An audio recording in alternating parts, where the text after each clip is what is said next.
Good morning students. 5th chapter पूरा हो गया है। 6th चैप्टर है आपका एप्लीकेशन ऑफ डेरिवेटिव्स। जैसा कि चैप्टर के नाम से ही लग रहा है, एप्लीकेशन ऑफ डेरिवेटिव यानी डेरिवेटिव का क्या यूज़ है, हम उसको कहाँ कहाँ अप्लाई कर सकते हैं, कहाँ कहाँ उसको यूज़ कर सकते हैं, ये हमें इस चैप्टर में यहाँ पे समझना है।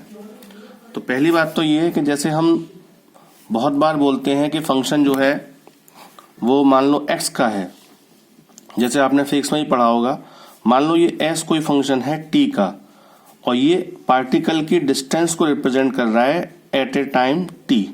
किसी भी टाइम t पर उस पार्टिकल की डिस्टेंस कितनी होगी ओरिजिन से या जो उसका रेफरेंस पॉइंट है वहां से, उसको रिप्रेजेंट कर रहा है s इज टू मान लो t³ प्लस 2t। तो यहाँ पे जो हम डेरिवेटिव का यूज कर सकते हैं वो रेट मेजरमेंट के लिए कर सकते हैं डेरिवेटिव का यूज।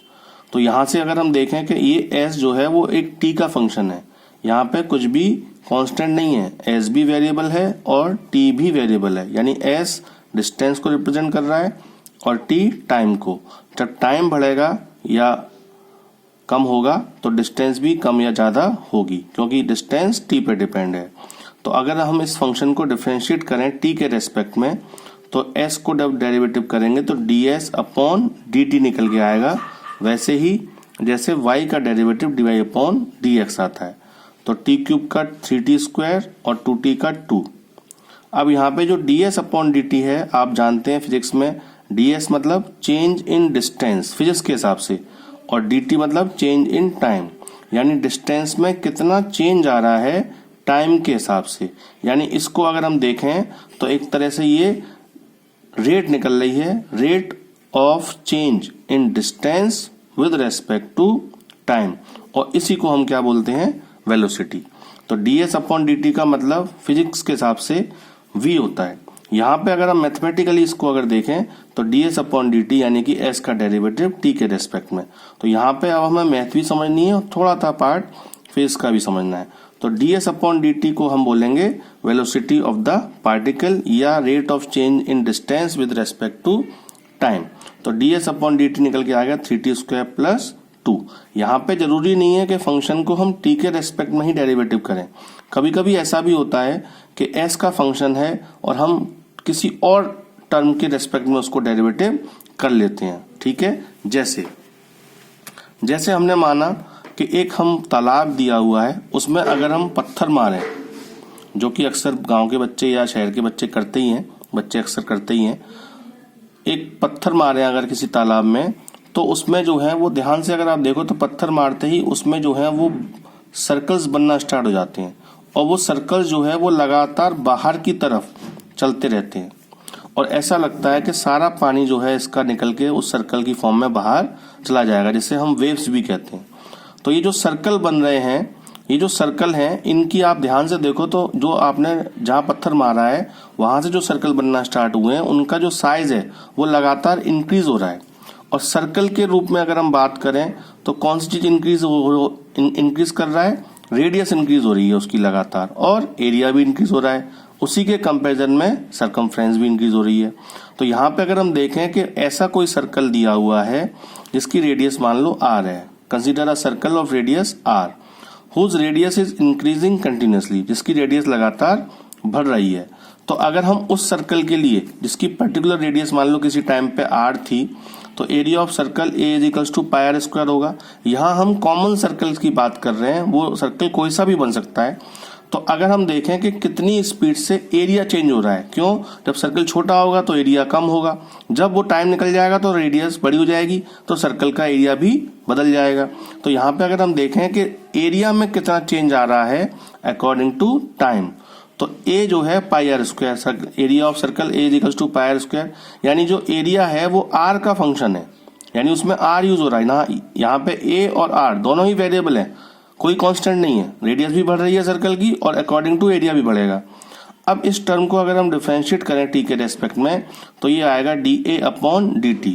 अब आप कहेंगे t के रेस्पेक्ट में कर रहे हैं, यहाँ पे तो t है ही नहीं। तो ये हम डेरिवेटिव में सीख चुके हैं ना कि अगर फंक्शन नहीं है तो भी हम उसको उसके रेस्पेक्ट में डेरिवेटिव कर सकते हैं। तो पाई r² को जब करेंगे तो पाई हम r को थोड़ी देर के लिए यहाँ पे एज ए t मान के चल रहे हैं, तो r² का 2r, चूंकि t के रेस्पेक्ट में कर रहे हैं, हमने r को चूंकि t माना है तो r का डेरिवेटिव एक बार और कर देंगे dr अपॉन dt। तो ये निकल के आएगा dA upon dt is equals to pi into 2r dr upon dt।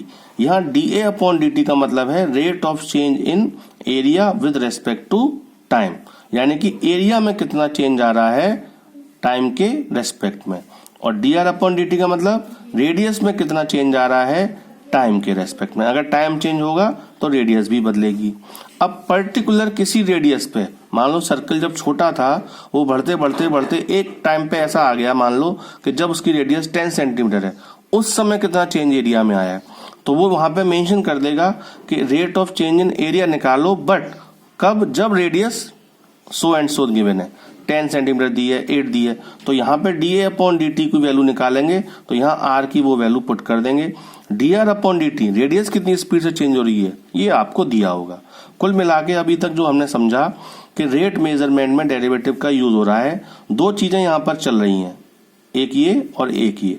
Question में मोस्टली आपको इन दोनों में से कोई एक दी होगी और दूसरी आपको निकालनी होगी जनरली, ठीक है। तो याद रखें, ये दिया होगा तो ये पूछ लेगा, ये पूछ लेगा, ये दिया होगा तो ये वाला पूछ लेगा।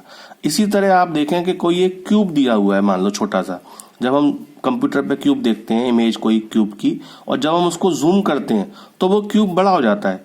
बड़ा हो जाता है तो कौन कौन सी चीजों में उसके चेंज आता है। या बड़ा क्यूब दिया हुआ है, मान लो हमने उसको रिड्यूस कर दिया, जूम इन जूम आउट कर दिया तो वो छोटा हो जाएगा। तो किस किस चीज में चेंज आएगा, सबसे पहली चीज तो उसकी साइड में चेंज आएगा, और साइड के अकॉर्डिंग ही उसके जितने सरफेस एरिया हैं उनमें भी चेंज आएगा, वॉल्यूम में भी चेंज आएगा। तो कुल मिला के अगर ये क्वेश्चन उसके क्यूब के लिए आ जाए तो क्यूब के लिए भी हम डील कर सकते हैं कि कोई क्यूब दिया हुआ है, उसकी side so and so speed से चेंज हो रही है अकॉर्डिंग टू टाइम, तो बताइए उसका सरफेस एरिया कितनी स्पीड से चेंज हो रहा है। मेन जो चीज है वो यहाँ पर है फंक्शन बनाने की। अगर वो एरिया के लिए डील कर रहा है तो हम एरिया को फंक्शन बनाएंगे, अगर वो सरफेस एरिया क्यूब के लिए डील कर रहा है साइड के हिसाब से तो हम उसका फंक्शन बनाएंगे।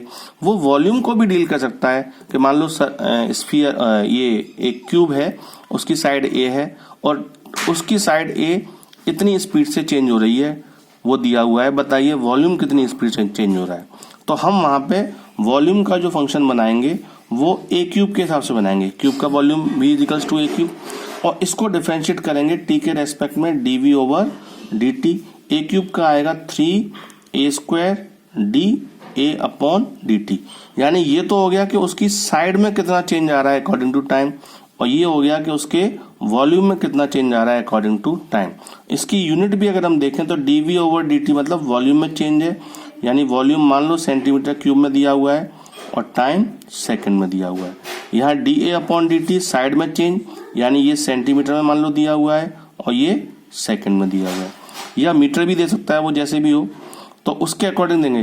कभी कभार एक आध क्वेश्चन में वो ऐसे भी कह देता है कि वो टाइम के हिसाब से चेंज नहीं मांग रहा, मान लो उसने कह दिया कि dv ओवर dA, यानी वॉल्यूम में साइड के हिसाब से चेंज कितना आ रहा है, तो हम dv अपॉन dA निकाल लेंगे।